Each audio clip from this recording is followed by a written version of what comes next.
जय गजानन. प्रस्तुत प्राप्त प्रसंगी सेवेकरता निवडलेला विषय श्रीमद श्री गणेश महापुराण आणि या गणेश महापुराणाच्या अनुषंगाने पाहत असलेल्या कथांमध्ये आता उपासना खंडाच्या शेवटाकडे आपण येतोय. भगवंताच्या उपासना कोणी कोणी केल्या याचं वर्णन करत असताना आता भृगु ऋषींना सोमकांत प्रश्न विचारतो. सोमकांताने प्रश्न विचारलाय की हे ऋषीवर, ज्या वरील कथेमध्ये तुम्ही कार्तिकेयांचा जन्म सांगत असताना मदन हा भस्म झाला असं वर्णन केलंय, मग या मदनाचं पुढे काय झालं? हा जो मदन आहे, हा कामदेव जो आहे, तो भस्म झाल्यानंतरही तो इतरांना त्रास का देतो? तो लोकांच्या मनात कामेच्छा कशा जागृत करतो हे मला सांगावं, भृगुऋषी सांगू लागतात. मदन भस्म झाल्यानंतर त्याची पत्नी रती ही अत्यंत मोठा विलाप करते आणि हा विलाप भगवान आशुतोष महादेव ऐकतात. आशुतोष, लवकर प्रसन्न होणारे असे महादेव आहेत आणि हे महादेव तिचा विलाप ऐकतात. या रतीच्या विलापाच्या प्रसंगामध्ये असं सांगितलेले, कुमार संभवामध्ये कालिदासांनी खूप सुंदररित्या रती विलापाचं वर्णन केलेलं आहे. कुमार संभव ग्रंथामध्ये कार्तिकेयांच्या जन्माची संपूर्ण कथा त्यामध्ये आलेली आहे. आणि याच रती विलापाच्या प्रसंगामध्ये रतीच्या डोळ्यांमधून अश्रू खाली पडतात आणि हे अश्रू त्या राखीवर पडतात, जी राख कामदेवाची असते आणि त्या राखेतून एक वनस्पती उत्पन्न होते. त्या वनस्पतीला दवना असं म्हणतात. दवना वनस्पती ही भगवंताला वाहतात, परंतु ही जर भक्षण केल्या गेली तर हिच्याने कामवासना जागृत होतात, अशी ही वनस्पती आहे असं म्हटले गेले. तिच्या अश्रुबिंदूतून दवना उत्पन्न झाली. भगवान आशुतोष महादेव तिचं सांत्वन करण्यासाठी तिच्यावर प्रसन्न झाले आणि त्यावेळेस रती भगवंताकडे मागणी करते, हे भगवंता, तारकासुराचा वध झाला, तुमचा विवाह झाला, तुम्हाला पुत्रप्राप्ती झाली, देवता आनंदी झाल्या, संपूर्ण ब्रह्मांड आनंदी झालं, पण मी एकटीच या ठिकाणी विलापात अडकली. माझी यातून मुक्तता करा. भगवंत सांगतात, तुझा पती तर आता पुन्हा प्रकट होऊ शकत नाही, कारण तो शिवतेजाने किंवा शिवांच्या तृतीय नेत्राच्या अग्नीने तो भस्म झालाय. त्यामुळे तो पुन्हा प्रकट रूपात येऊ शकत नाही, परंतु तो अनंग रूपात तुझ्यासोबत राहील. म्हणजे शरीर नसेल, पण तो प्रत्यक्ष रूपात त्या ठिकाणी असेल. असा सूक्ष्म रूपात तो तुझ्यासोबत राहील. शरीर नाहीये, पण तो जीव त्या ठिकाणी असेल. आणि हे रती, पुढच्या क्रियेसाठी तू आणि तुझा पती दोघेही भगवान गणेशांची उपासना करा असं सांगून महादेव तिथून गुप्त होतात. मदनाला अनंग भेटतं, म्हणजे शरीर नाहीये त्याचं, पण तो जीव रूपात आहे. अशा पद्धतीने असलेला मदन रतीसहित गोदावरी नदीच्या काठावर येतो, गौतमीच्या काठावर येतात. जनस्थान नावाचं नगर आहे, ज्या ठिकाणी रामाने शूर्पणखेचं नाक कापलं असं वर्णन गणेश पुराण सांगतं. बरं का, रामायणामध्ये लक्ष्मणाने कापलं असं वर्णन, गणेश पुराणात म्हणले रामाने शूर्पणखेचं नाक कापलं. त्या स्थानाला नाशिक नाव पडलं आणि या नाशिक क्षेत्रामध्ये रती आणि मदन या दोघांनीही गणेशाची उपासना केली. 10 हातांचा असा गणेश आहे. या गणेशाची उपासना केली. गणेश प्रगट झाले आणि गणेशांनी वरदान दिलं की हे मदना, पुढील जन्मात तू रुक्मिणी आणि भगवान श्रीकृष्ण यांच्या पुत्र रूपात जन्माला येशील, प्रद्युम्न म्हणून. तेव्हा तुला शरीर पुन्हा प्राप्त होईल आणि हीच रती तुझी पत्नी स्वरूपात त्या ठिकाणी येईल. हे वर्णन सांगितलंय. रतीला तिचा पती कसा पद्धतीने शरीर रूपात प्राप्त होईल हेही सांगितलं आणि रुक्मिणी आणि श्रीकृष्ण यांच्या प्रसंगानुसार प्रद्युम्नाचा जन्म हे विश्लेषण गणेशांनी सांगितलं. ज्या ठिकाणी ही उपासना रती आणि मदनाने केली तो मदन मदोत्कट गणेश, अर्थात नाशिकचा हिंगणे वाड्यातील मदन मदोत्कट गणेश, दशभुज असलेला असा. नाशिकचं वर्णन करताना गणेश पुराणाने वर्णन केले, ज्या ठिकाणी मोदकाच्या आकारातले गणपती आहेत म्हणे, मोदकाच्या आकारातील गणपती, अर्थात मोदकेश्वर गणेशाचं वर्णन गणेश पुराणात आलेलं आहे. म्हणजे या दोन गणेशांचे वर्णन नाशिक क्षेत्रातल्या या गणेश पुराणात येतात. येथे ही कथा थांबते. भृगुऋषी पुढे सांगायला सुरुवात करतात. भृगुऋषींना सोमकांत प्रश्न विचारतो, श्रीकृष्ण आणि रुक्मिणी यांना पुत्रप्राप्ती कशी झाली, त्या अगोदरची कथा भृगुऋषी सांगतायत. रुक्मिणी हरण प्रसंगाच्या वेळेला रुक्मिणी हरण प्रसंग करताना रुक्मिणी त्या देवीच्या मंदिरातून भगवंतांनी उचलली, तिला घेऊन चालले. पाठीमागून भीष्मक राजाचं सैन्य येत आहे. रुक्मिणीचे बंधू रुक्मी हेही मागून येत आहेत. बलरामांची आणि यादव सेनेचं त्यांच्यासोबत युद्ध चालू आहे. श्रीकृष्ण आणि रुक्मिणी दोघेही बाहेर पडतात कौंडिन्यपुरातून. परंतु कृष्ण नीती बघा कशी आहे. गणेश पुराणाने वर्णन केलेले कृष्ण नीती बघा कशी आहे. भगवंत गुजरातकडे न जाता, भगवंत द्वारकेकडे न जाता भगवंत पुन्हा उलट्या दिशेने निघाले. विदर्भाच्या आतमध्ये घुसले, यवतमाळ प्रांतामध्ये घुसले. विदर्भामध्ये दारव्हा नावाचं स्थान होतं, त्या स्थानावर येऊन थांबलेत. कारण मागून येणारं सैन्य, या मागून येणारं सैन्य आपल्याच मागे येईल.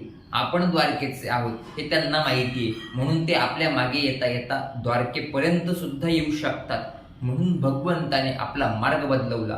पुन्हा उलट मार्गाने यवतमाळपर्यंत जाऊन पोहोचले, दारव्हापर्यंत जाऊन पोहोचले. इकडे सैन्य आणि बलराम यांचं रुक्मीचं सैन्य आणि बलराम आणि यादवी सैन्य या दोघांमध्ये युद्ध झालं. बलराम आणि यादवी सैन्य पुन्हा भगवान श्रीकृष्णांना ज्या ठिकाणी सांगितली होती खून या ठिकाणी भेटायचे, त्या ठिकाणी पुन्हा हे येऊन भेटतात. बलरामांची भेट होते, यादवी सैन्याची भेट होते. या ठिकाणी रुक्मिणी हरण प्रसंगातील विघ्न दूर झालं किंवा रुक्मिणी हरण प्रसंग अत्यंत आनंदाने पूर्ण झाला. म्हणून भगवान श्रीकृष्ण गणेशाची उपासना करतात. हेच यवतमाळ जिल्ह्यातील दारव्हा प्रांतामध्ये भगवान श्रीकृष्णाने स्थापित केलेला, भगवान श्रीकृष्णांनी पूजित केलेला असा पुष्टीपती विनायकाचं मंदिर आहे. भगवान श्रीकृष्णांनी कायम पुष्टीपती विनायकाचं पूजन केलेलं असं वर्णन येते. कायम जीवनामध्ये पुष्टीपती विनायकाचं वर्णन केले. सत्यविनायक व्रतकथेमध्ये जी कथा आलेली ती कथा सुद्धा कृष्णाच्याच अनुषंगाने, कृष्णाने पुष्टीपती विनायकाची उपासना केली. तोच सत्यविनायक म्हणून व्रतरूपाने पुढे आलेला आहे. भगवान श्रीकृष्णांनी दुसरा एक गणेशाची स्थापना केली, पुष्टीपतीच विनायक, पण तो दुसऱ्या स्थानी आहे. बघा कोणत्या ठिकाणी आणि कशा पद्धतीने. रुक्मिणी हरण केलं. कालांतराने एक दिवस रुक्मिणीला संतती प्राप्तीची इच्छा झाली. श्रीकृष्ण आणि रुक्मिणीला संतती प्राप्ती होत नव्हती, म्हणून दोघांनीही महाराष्ट्र प्रांतामध्ये दंडकारण्य प्रांतामध्ये येऊन एका विशिष्ट ठिकाणी गणेशाची उपासना करायला सुरुवात केली. तेथे सुद्धा भगवान श्रीकृष्णांनी पुष्टीपती विनायकाची स्थापना केली. ते स्थान म्हणजे पुणे जिल्ह्यातील बारामतीमधील सुपे हे गाव. सुपे गाव इतिहासामध्ये प्रसिद्ध आहे. सुपे प्रांत, या सुपे प्रांतामध्ये, या सुपे गावामध्ये पुष्टीपती विनायकाचं मंदिर आहे, जे भगवान श्रीकृष्णांचं स्थान. भगवान श्रीकृष्णाने त्याची गणेशाची तपश्चर्या केली. भगवान श्रीकृष्णांनी वरदान दिलं की तो मदन तुमच्या पोटी प्रकट होईल, प्रद्युम्न नावाने अवतार घेईल. हे वर्णन त्या ठिकाणी भगवान गणेशांनी केलं. भगवान श्रीकृष्ण स्थापित दोन्ही गणेशांविषयीची माहिती आपण बघितली. सुंदर असे ठिकाणं महाराष्ट्रामध्ये आहेत भगवान गणेशांच्या बाबतीतले. यानंतर पुढे शेषाचं वर्णन आलेले.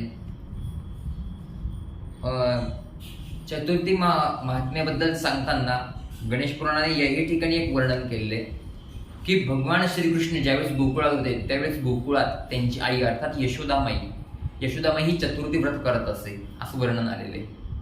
आणि भगवान श्रीकृष्ण लहानपणी खोड्या करत असताना ते गणेशापुढे ठेवलेले लाडू किंवा मोदक चोरून खायची असं वर्णन आलेलं आहे. तर हेही वर्णन गणेश पुराणात येतं.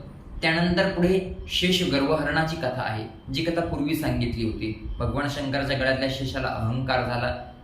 भगवान श्री शंकरांच्या गळ्यातून खाली निसटला, ठेचाळला. त्याने उपासना केली धरणीधर गणेशाची. पद्मालय क्षेत्रामध्ये, याचं वर्णन आपण मागेच पाहिलंय, ते वर्णन येथे येतं. आणि पुन्हा ब्रह्मदेव आपल्या सुरुवातीच्या कथेकडे जातात. आता ही सुरुवातीची कथा कोणती आहे ती व्यवस्थित लक्षात घ्या. ब्रह्मदेवांनी सुरुवात केली होती कोणत्या वर्णनाला? सृष्टी निर्मितीच्या वर्णनाला. सृष्टी निर्मितीचं वर्णन करत असताना वेगवेगळे कथाभाग आले. त्या वेगवेगळ्या कथाभागांच्या अनुषंगाने वेगवेगळ्या कथा पुढे आल्या आणि उपासना खंडात शेवटाकडे आता ब्रह्मदेव येते. ब्रह्मदेव पुन्हा सांगतात जे वर्णन, ते वर्णनात इथे सांगतायत. वर्णन असं आहे, ब्रह्मदेव पुन्हा सृष्टी रचनेचं वर्णन सांगतायत. ब्रह्मदेव सांगतायत व्यासांना, भृगु ऋषी सांगतायत सोमकांतांना, सुत सांगतायत शौनकांना. ब्रह्मदेव पुन्हा त्याच कथेकडे आले. मग ब्रह्मदेव म्हणतायत मागे राहिलेली कथा पुन्हा सांगतो. ज्यावेळी मी सृष्टी रचना करत होतो त्यावेळी सृष्टी रचना करत असताना माझ्याकडून अनेक मानसपुत्र निर्माण झाले. माझ्या इच्छेने अनेक पुत्र निर्माण झाले. त्यापैकी एक होते महर्षी कश्यप. अरे ते कश्यपांचं नाव काय घेतं तुम्हाला पुढे गेल्यावर कळेलच. महर्षी कश्यप. या कश्यपांना दक्ष राजाच्या 13 मुलींसोबत विवाह कश्यपांनी केलेला आहे. 13 मुलींसोबत. दिती, अदिती, कद्रू, वनिता या पद्धतीच्या 13 पत्नी त्या ठिकाणी आहे. त्यापैकी दितीपासून दैत्य निर्माण झाले, अदितीपासून आदित्य निर्माण झाले, कद्रूपासून साप निर्माण झाले, वनितापासून वैनदी अर्थात गरुड निर्माण झाले. अशा पद्धतीने वर्णन आलेले पुढे. धनुपासून दानव निर्माण झाले. याचे वेगवेगळे स्थावर जंगम सर्वही पशु पक्षी प्राणी हे जगत कश्यप ऋषींपासून उत्पन्न नाही. मुख्य विषय यातले कश्यप ऋषी हा घ्यायचा नाही. येथे मुख्य विषय असा आहे की हे सर्वही जगत एका तत्वापासून निर्माण आहे हे सांगण्यासाठी कश्यप ऋषी आणि त्यांच्या 13 पत्नी हा विषय या ठिकाणी येतो. हे 13 पत्नींपासून झालेली संतती या प्रत्येकाने भगवान गणेशांची उपासना केली आणि भगवान गणेशांच्या वेगवेगळ्या नावांचा विषय या ठिकाणी येतोय. 12 नामांचं वर्णन आलेले.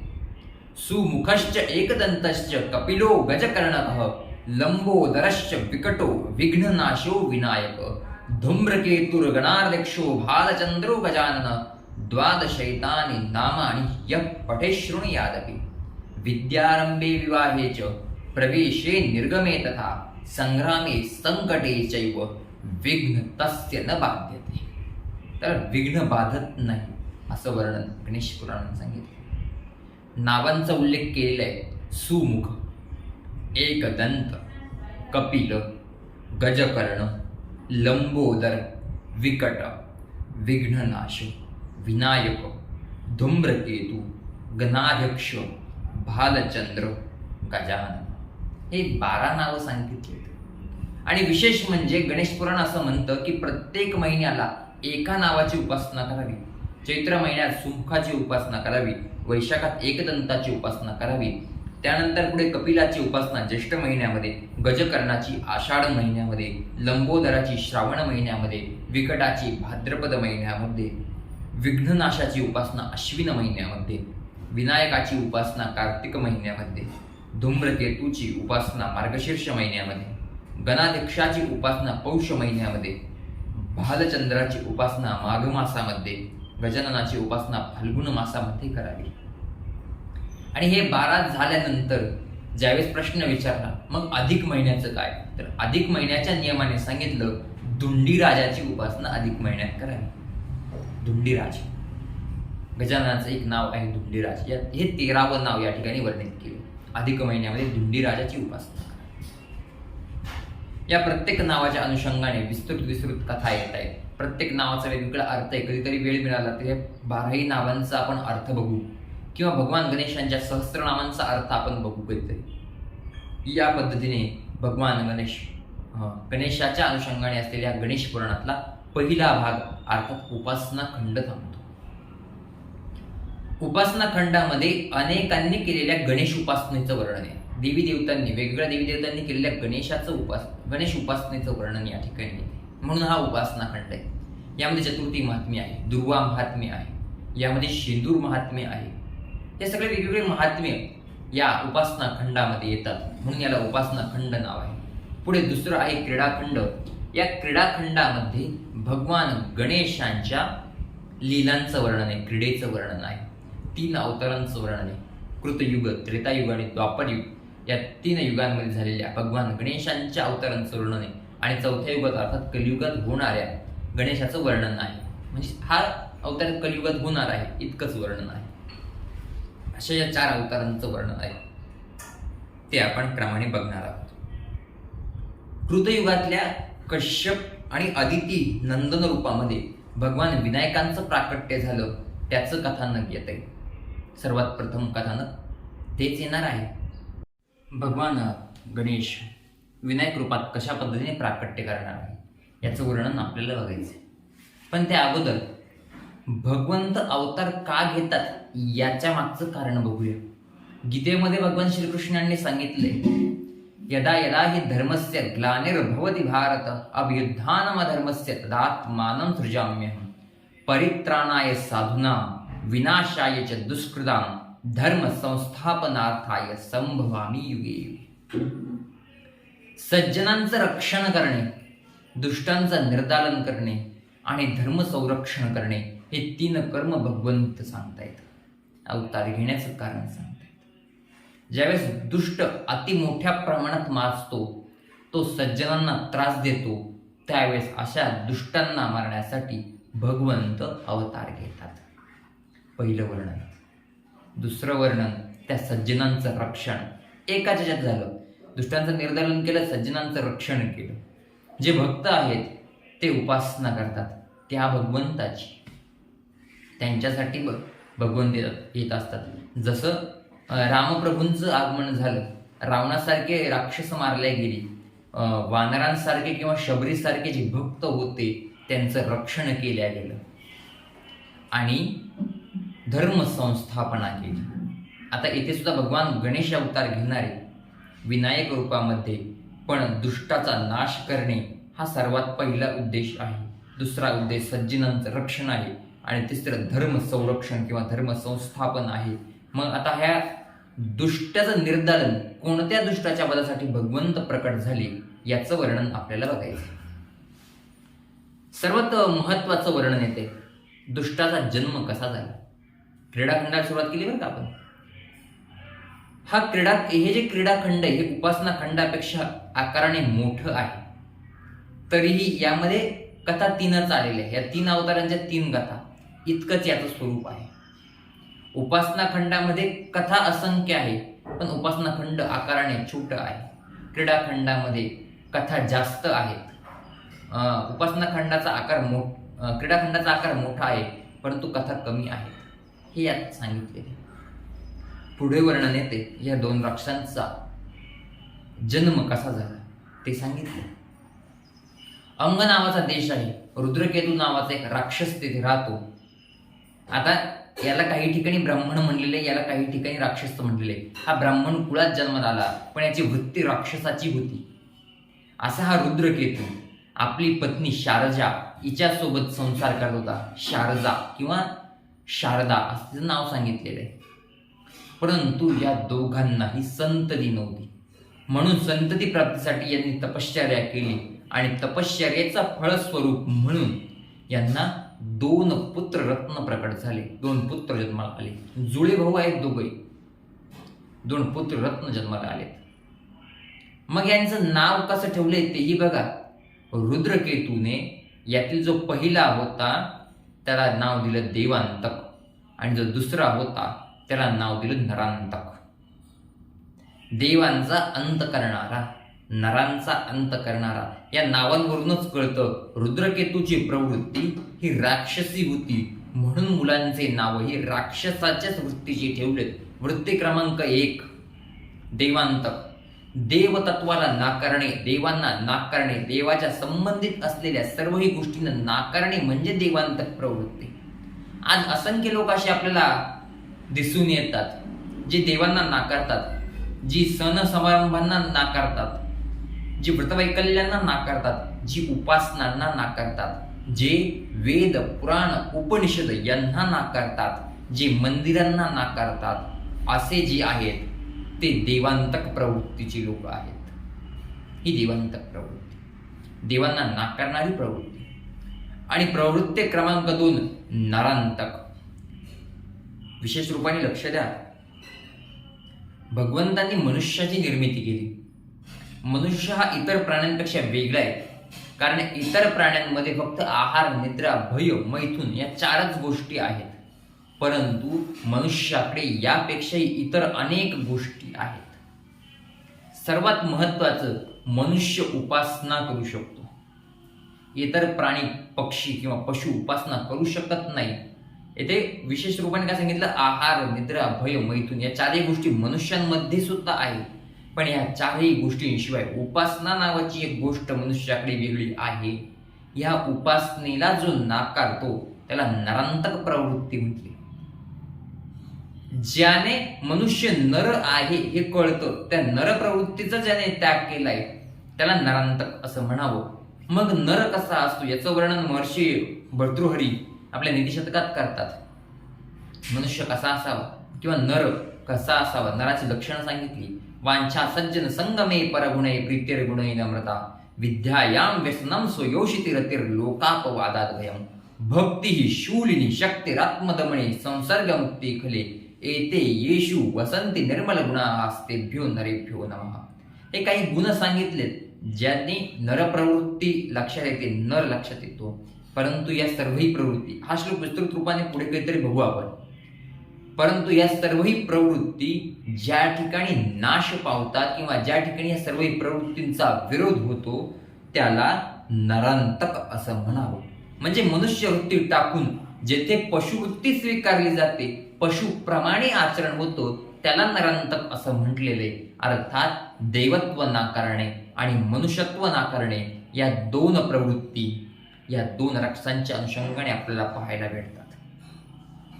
या 2 राक्षसांनी असंख्य मोठी तपश्चर्या केली आणि या तपश्चर्याचं फळ म्हणून या दोघांनीही अनेक वरदान प्राप्त करून घेतली. ही वरदान प्राप्त केल्यानंतर त्यांनी देवांवर विजय मिळवला. देवांनी स्वर्ग त्याग केला. देवांनी स्वर्ग त्याग केल्यानंतर पुढे काय झालं, भगवान गणेशांचं प्राकट्य कसं झालं हे पाहूया उद्याच्या भागात. तोपर्यंत जय गजानन.